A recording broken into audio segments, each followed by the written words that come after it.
The room holds its breath. A 5-year-old boy steps forward, shoes barely making a sound on the wooden stage, eyes lifting toward a microphone that seems impossibly high. The judges exchange polite, uncertain glances. No one in that hall is prepared for what is about to happen next. The spotlight is too bright, the silence too loud.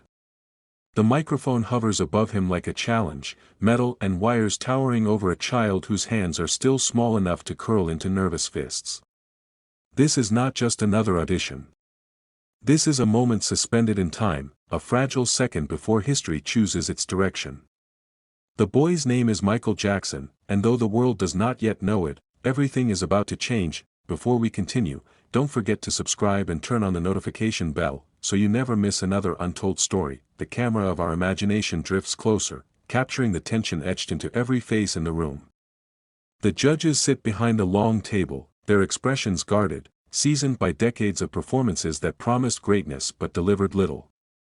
They've seen talent, they've heard potential, and they've learned to keep their expectations low, especially when the performer standing before them is barely tall enough to reach the mic. One of them leans back slightly, hands folded, already preparing the polite applause that usually ends these moments. Michael Jackson looks up again at the microphone. He doesn't complain. He doesn't ask for help.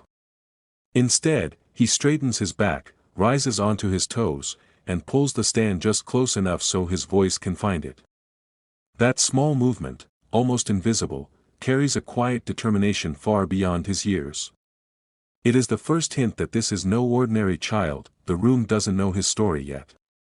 They don't know about the long nights rehearsing in cramped living rooms, about the rhythm drilled into his bones before he could properly read.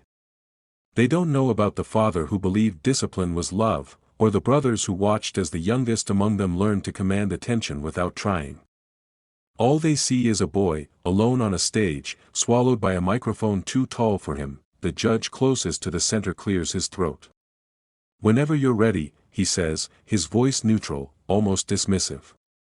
There's a pause, just a heartbeat long. Michael Jackson closes his eyes, and then he sings. The first note cuts through the room like a blade. It isn't loud. It isn't flashy. It is pure, steady, and impossibly controlled.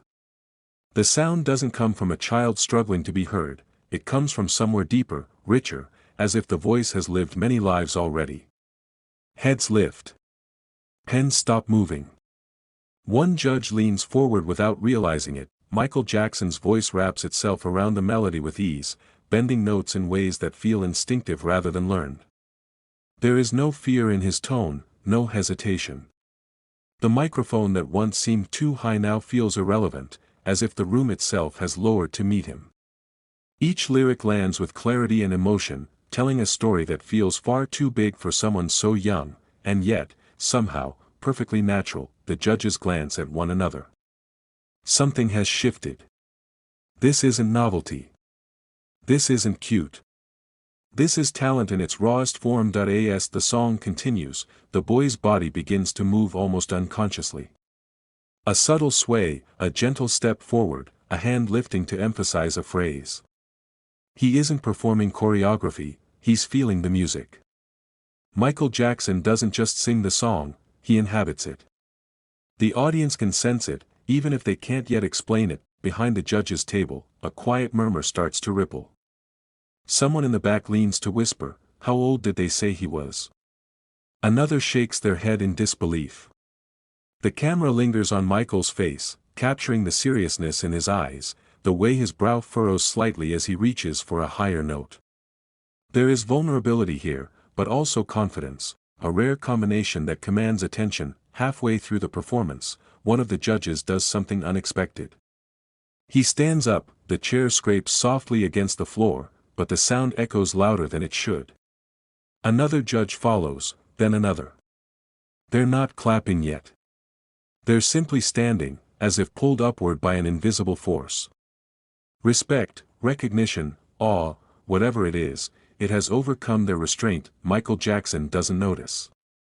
Or if he does, he doesn't let it show. He keeps singing, voice unwavering, eyes still closed. In this moment, the world has narrowed to a single point, the song, the microphone, and the feeling pouring out of him. When the final note fades, the silence returns, but it's different now. It's heavy, reverent, charged. For a split second, no one moves. Then the applause erupts that it's not polite. It's not measured.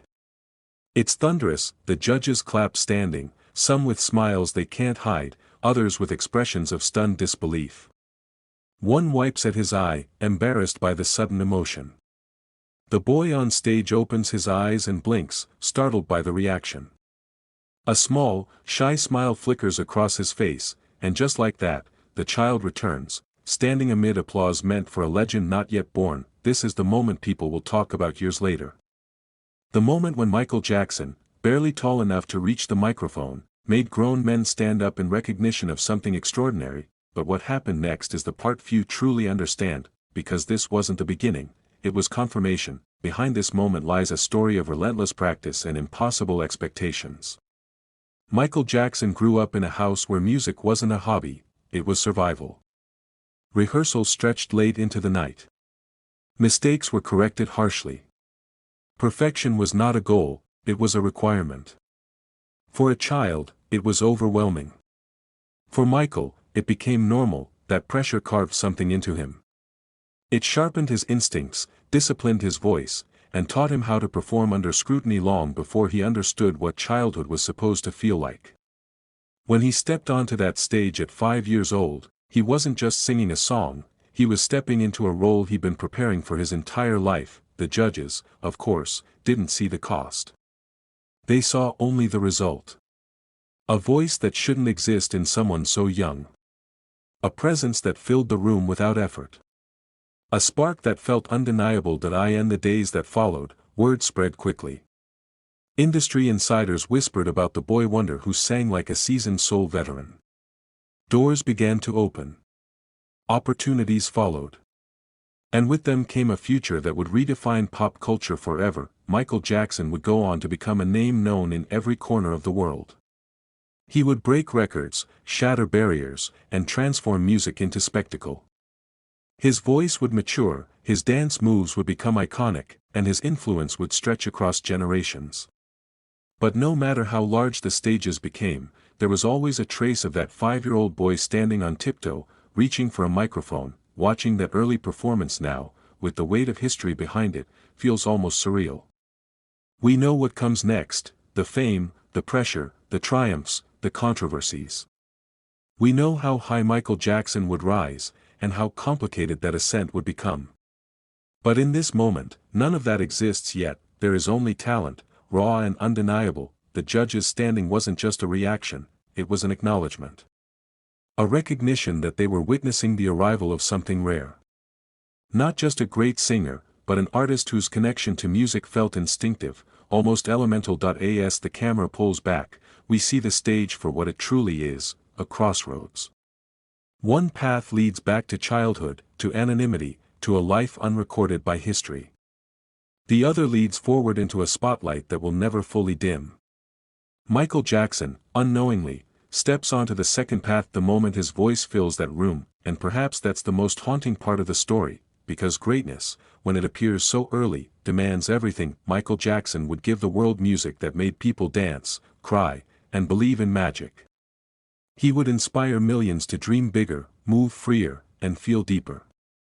Yet the cost of that brilliance would follow him always, casting long shadows behind the spotlight. Still, when we return to this moment, this small boy, this tall microphone, these astonished judges, we're reminded of why the story matters.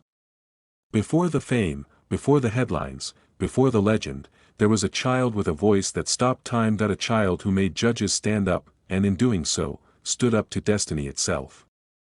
The applause eventually fades, but the echo of that moment lingers far longer than anyone in the room realizes.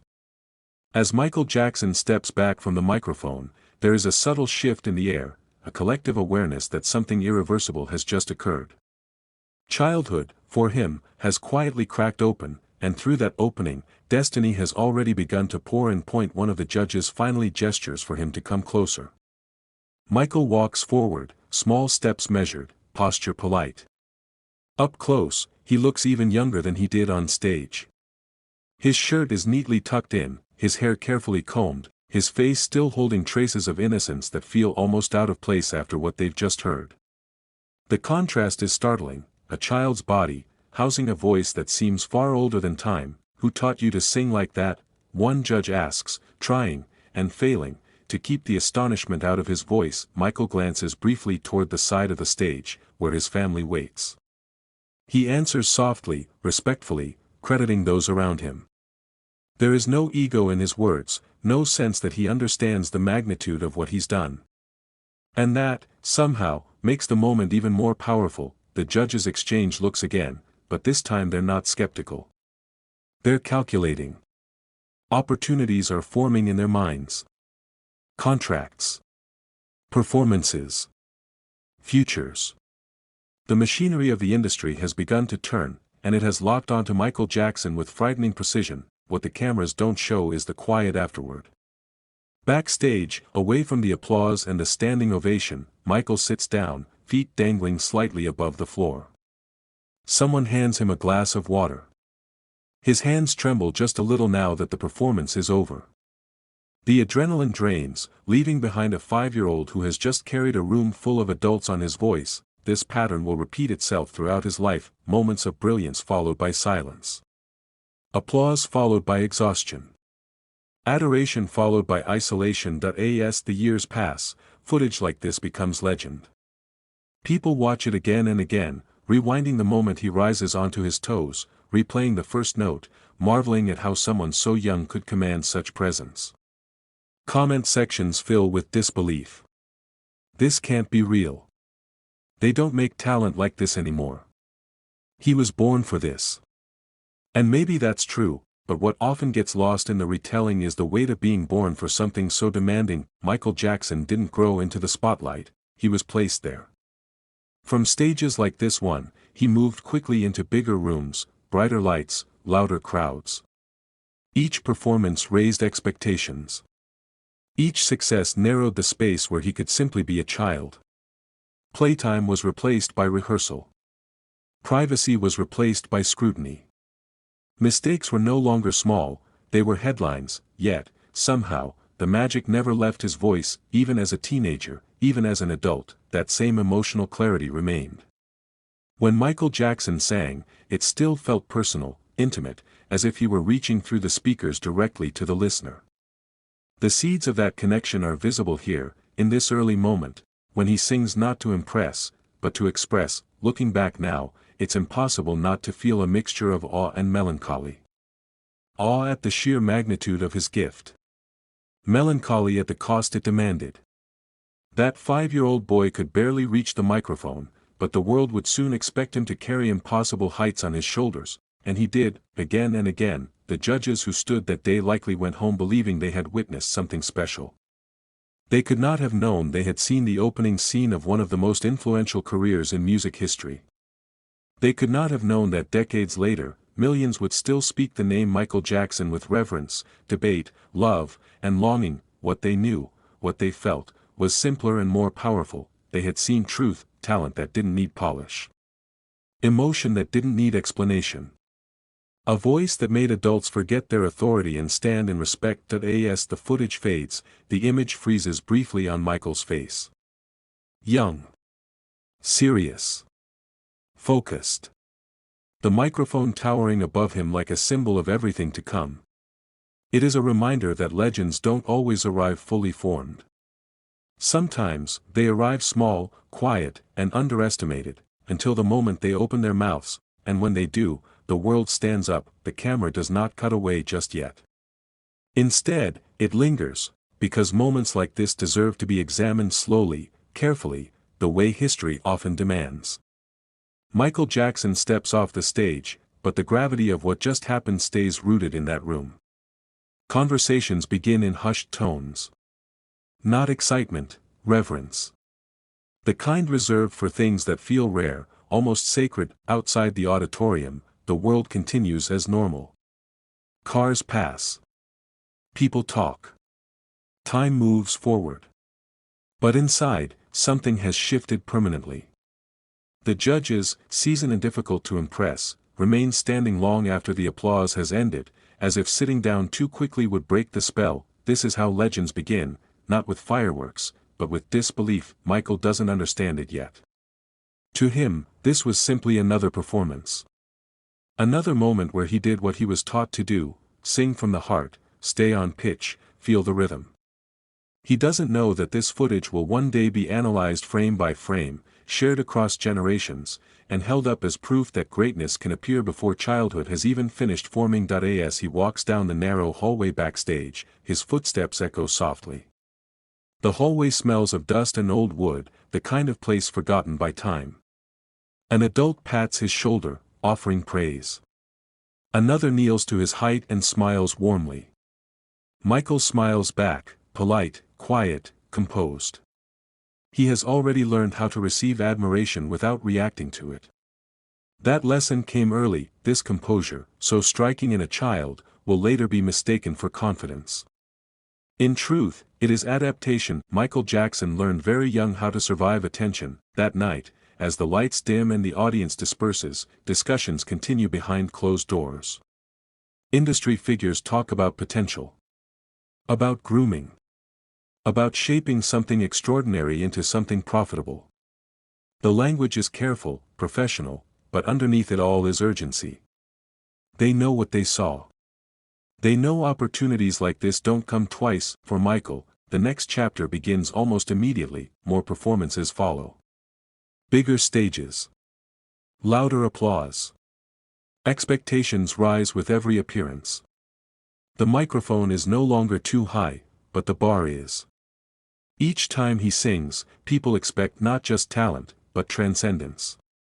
And somehow, he delivers. This is where the story becomes both inspiring and heartbreaking, because while the world celebrates a prodigy, the child inside the performer grows quieter. Michael Jackson's early brilliance becomes his identity.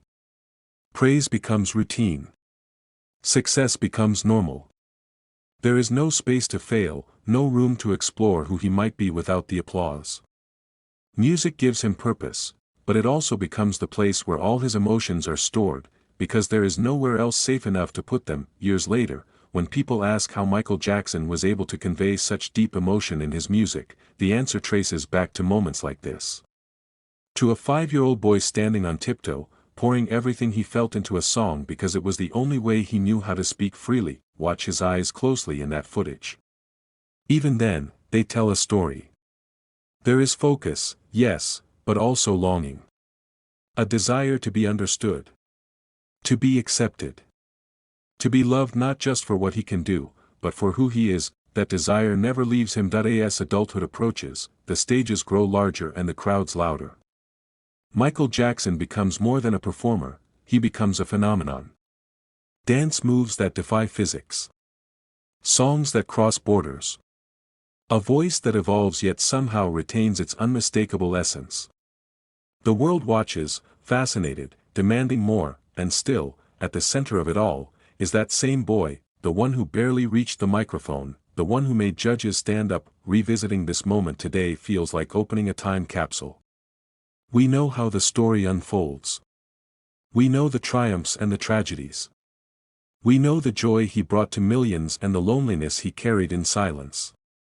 But in this early performance, there is purity, unfiltered talent before the weight of the world presses down. It reminds us that Michael Jackson was not born a myth. He was born human. A human with an extraordinary gift, and perhaps that is why this moment continues to resonate so deeply. Because it captures the instant when potential reveals itself, fragile, dazzling, and vulnerable all at once. It forces us to confront a difficult truth: greatness often asks for more than it should. As the screen finally fades to black, one thought lingers: that if you could reach back through time and tell that 5-year-old boy what lies ahead, would you? Would you warn him?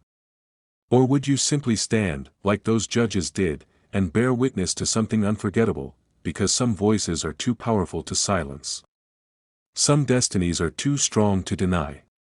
And some moments, like this one, are not just performances, they are the beginning of forever. Time moves forward, but the image refuses to fade. That small figure on stage becomes a reference point, returned to again and again whenever people try to understand how Michael Jackson became who he was. Music historians pause on it. Fans study it. Critics dissect it. Everyone sees something slightly different, yet all agree on one thing: this was not imitation. This was instinct. And in the years that follow, Michael Jackson's life accelerates at a pace no child should have to match. Schedules replace weekends. Rehearsals replace play. While other children learn who they are through mistakes and freedom, Michael learns who he must be through precision and expectation.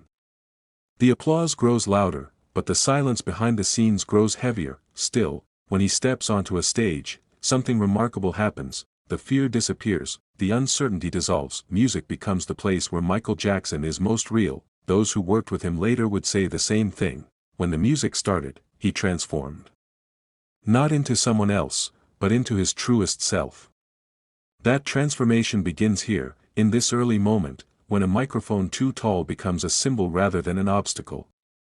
When a child realizes, perhaps unconsciously, that his voice has the power to change the room. As adolescence approaches, the world begins to see the cost of that realization. Fame wraps itself tightly around Michael Jackson, offering protection and pressure in equal measure. He becomes recognizable everywhere, yet truly known almost nowhere. Smiles become expected. Perfection becomes mandatory. Vulnerability becomes dangerous, and yet, he keeps giving. He gives joy through rhythm, hope through melody, unity through sound. Michael Jackson's music crosses languages, borders, and generations. People who have nothing in common find themselves moving to the same beat, singing the same words. That is not coincidence, it is connection, connection born from emotion, emotion born from a child who learned early that singing was safer than speaking. Looking back, that first performance feels almost prophetic. The judge's standing is no longer just a reaction, it's a metaphor. The world would spend decades standing in response to Michael Jackson. Standing to applaud. Standing to defend. Standing to argue. Standing to remember, but very few would ever kneel to see the world from his height. To see what it feels like to grow up under constant observation. To carry the weight of expectation before understanding its meaning. To be celebrated for a gift that slowly becomes a cage. And still, despite everything, when Michael Jackson sings, there is sincerity. When he dances, there is freedom. When he performs, there is that same focus we saw at 5 years old, eyes locked in, heart open, voice unwavering. That is the tragedy and the triumph intertwined, because even as adulthood brings complexity, controversy, and pain, it never erases the truth of that child on stage. It never cancels the authenticity of that voice. It never rewrites the moment when talent revealed itself without apology. That moment remains untouched, frozen in time. A reminder that before the headlines, before the myths, before the debates, there was simply a boy and a song. A boy who barely reached the microphone. A song that reached the world. As viewers, as listeners, as witnesses to history, we are left with a responsibility. Not just to celebrate the legend, but to remember the human being who stood at the beginning of it all. To honor the joy he gave without forgetting the price he paid. To let the music move us, while allowing the story to humble us, because legends are not born in perfection, they are born in moments like this, fragile, electric, unforgettable. And as long as this footage exists, as long as his voice continues to echo through speakers and memories, Michael Jackson will never truly leave the stage. The story does not end with the applause, nor does it rest in nostalgia. It stretches forward, carried by echoes that refuse to die. Because once a voice like that enters the world, it changes the shape of silence forever. Years later, when Michael Jackson stands on stages so vast they resemble cities, when lights explode above him and crowds roar his name in unison, something remains unchanged. Before every performance, there is still that pause. That breath. That inward focus. The same one he took at 5 years old, standing beneath a microphone he could barely reach. Those closest to him would later say that Michael never truly felt the stage was big enough. Not because he wanted more attention, but because the stage was the only place where he felt fully understood. Off stage, words failed him. On stage, music spoke fluently. This is why his performances felt different. They weren't exhibitions, they were confessions. Each movement carried intention. Each vocal inflection carried memory. The child who once sang to be heard now sang to be felt. And the world felt it, deeply. Michael Jackson's music became a shared emotional language, translating joy, pain, hope, and longing into sound, yet behind the spectacle, something fragile endured. That same sensitivity that made his voice so powerful also made him vulnerable. Fame magnified everything, love and criticism alike. Praise became overwhelming. Judgment became relentless. And the line between the artist and the human blurred until it was almost impossible to tell where one ended and the other began. Still, the music never lost its sincerity, even in moments of controversy, even as public opinion shifted and narratives grew louder than facts, the core truth remained untouched. Michael Jackson was, above all else, an artist driven by feeling. That truth is visible in every performance, every lyric, every silent pause between notes, and it is visible here. In this early moment, when nothing was manufactured, when nothing was calculated, when a 5-year-old boy sang not because he wanted to be famous, but because singing was who he was. Watching this footage now is like witnessing the spark before the fire. It reminds us that greatness does not arrive fully armored. It arrives exposed. It arrives before it can protect itself. And sometimes, the world takes advantage of that openness, but it also reminds us of something else, something hopeful, that pure talent still exists, that authenticity still resonates, that one honest voice can still make an entire room stand up. As the final frame settles in our minds, we are left not with answers, but with feeling. A mixture of awe, gratitude, and reflection. Gratitude for the music that shaped generations. Awe at the gift that appeared so early. Reflection on the responsibility we hold as witnesses to brilliance, because stories like this are not just about fame, they are about humanity. They ask us to listen more closely. To look more gently.